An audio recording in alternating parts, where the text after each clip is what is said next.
Assalamu alaikum, dear students. Hope so you all are fine and welcome to all of you. Today we are going to talk about the second equation of motion, and the previous lecture we have derived the first equation of motion. So you know very well it's our speed time graph.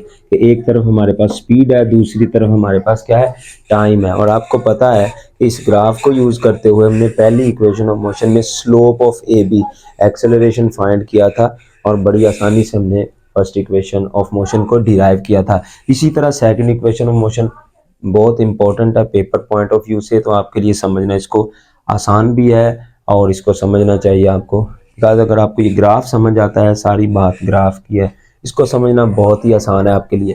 अच्छा, second equation of motion में हम क्या find करने जा रहे हैं? Total distance covered by the body, total distance covered by the body and distance from here O A B C D. And मैं इसको डिनोट करता हूं एस के साथ। Total distance covered by the body is S, और ये किसके equal होता है? Area covered by the body. जितना इसका डिस्टेंस मैं कह रहा हूं ना, O A B C D, total S है। तो एस जो है वो किसके इक्वल है? कि जितना एरिया इस बॉडी ने कवर किया है, यहां से शुरू हुई यहां तक इसको मैंने हाईलाइट भी किया है लाइंस लगा के। तो आपने इस सारे का क्या करना है? फाइंड। आपने इस सारे का एरिया फाइंड करना है। तो मैं क्या करता हूं, एस जो है टोटल डिस्टेंस है। अब आपको पता है आपके पास दो चीजें हैं, एक आपके पास रेक्टेंगल है और दूसरी आपके पास ट्रायंगल है। तो मैं दोनों का एरिया फाइंड करूंगा। पहले मैं रेक्टेंगल का एरिया फाइंड करूंगा, फिर मैं ट्रायंगल का एरिया फाइंड करूंगा। So it is very easy to derive the second equation of motion.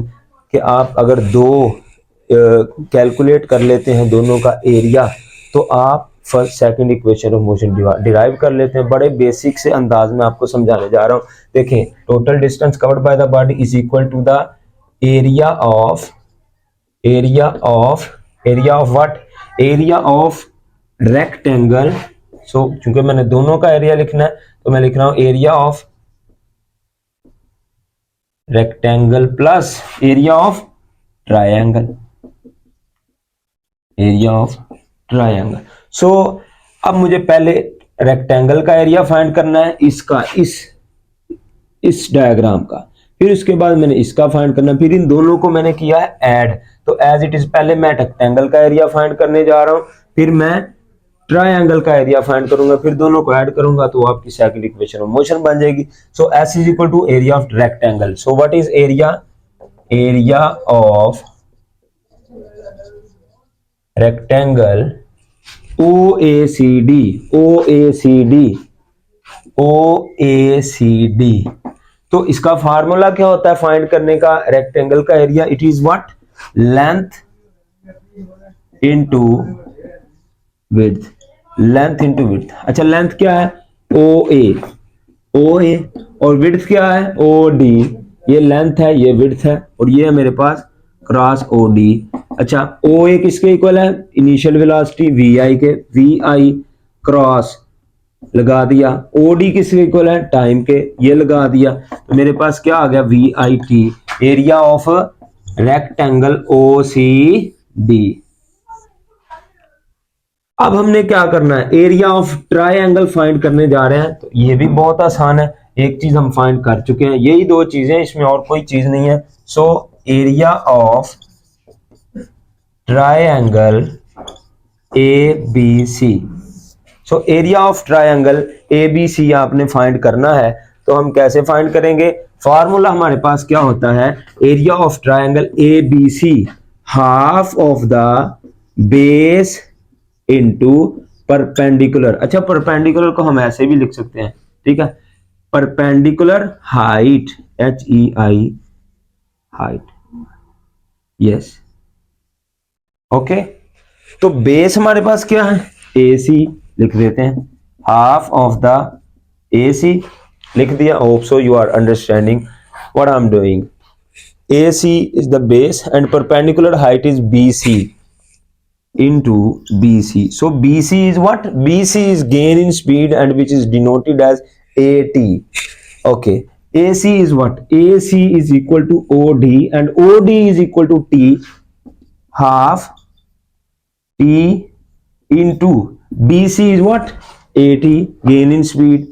सो जब मैं इसको मल्टीप्लाई करूंगा तो मेरे पास आंसर आ जाएगा half of the AT square. ये पावर्स ऐड हो जाएंगी इसमें, मल्टीप्लाई करेंगे तो ओके, ये मेरे पास आ गया है एरिया ऑफ ट्रायंगल ABC। अच्छा, मेरे पास अब दो चीजें आ गई हैं, area of rectangle and area of triangle. अब मैं इन दोनों को क्या करूंगा, ऐड करूंगा, तो मैं इसको रेज कर सकता हूं क्योंकि मेरे पास आंसर आ गया। तो अच्छा, बड़ा ही आसान है, एरिया ऑफ रेक्टेंगल, ये S is equal to rectangle का एरिया क्या है, VIT, लिख दिया।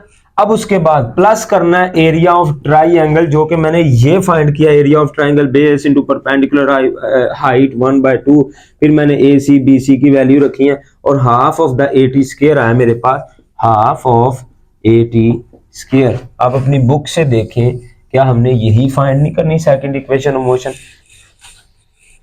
S is equal to VIT plus half AT squared। ये total distance covered by the body is equal to the VIT plus half AT square.